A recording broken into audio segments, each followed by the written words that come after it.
And finally, we get to the Vasco da Gama Fund. Wonka is a family. Wonka Europe is a family. And in Vasco da Gama, we want everyone to be able to participate in this family, regardless of financial ability. And in 2012, one of my predecessors, Dr. Sven Street, in recognition of fiscal inequity amongst young European family doctors, established the Vasco da Gama Fund. And this was created to enable young Vasco da Gamians to participate in Wonka conferences. Since 2012, the fund has enabled 16 Vasco da Gamians to come to Wonka, including 2 to participate in this absolutely magnificent Wonka conference in Copenhagen.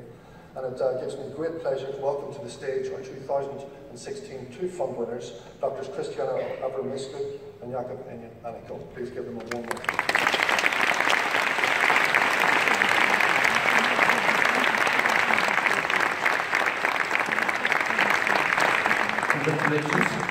Congratulations very much. So I hand the good certificate to the right person. Thank you.